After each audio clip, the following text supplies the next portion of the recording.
ബലൂചിസ്ഥാനിൽ ഭീകരാക്രമണം 10 പാകിസ്ഥാൻ സൈനികർ ആക്രമണത്തിൽ കൊല്ലപ്പെട്ടു. ക്വറ്റയിൽ നിന്നും 30 കിലോമീറ്റർ അകലെ മാർഗറ്റ് ചൌക്കിയിൽ ആർമി സുരക്ഷാ വാഹനത്തിന് നേരെയായിരുന്നു ആക്രമണം. സൈനികർ സഞ്ചരിച്ച വാഹനം റിമോട്ട് കൺട്രോൾ സഹായത്തോടെ IED ഉപയോഗിച്ചാണ് തകർത്തത്. ആക്രമണത്തിന്റെ ഉത്തരവാദിത്തം ബലൂചിസ്ഥാന്റെ സ്വാതന്ത്ര്യത്തിനായി പോരാടുന്ന ബലൂച്ച് ലിബറേഷൻ ആർമി ഏറ്റെടുത്തു.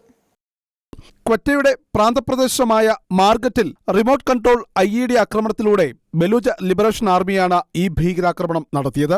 പാകിസ്ഥാൻ സൈനിക വാഹനത്തിന് നേരെയാണ് ആക്രമണമുണ്ടായത്.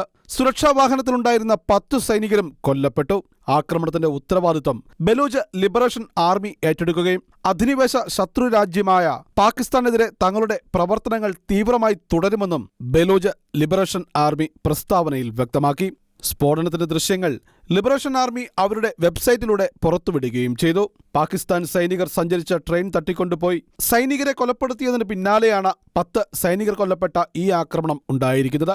മേഖലയിൽ പാകിസ്ഥാൻ സൈന്യവും ബലൂചിസ്ഥാൻ ലിബറേഷൻ ആർമിയും തമ്മിൽ കനത്ത സംഘർഷാവസ്ഥ നിലനിൽക്കുകയാണ്. പഹൽഗാം ആക്രമണത്തിന് ശേഷം നടന്ന ഈ ഭീകരാക്രമണത്തിന് രാഷ്ട്രീയ മാനങ്ങളേറെയാണ് കൽപ്പിക്കപ്പെടുന്നത്.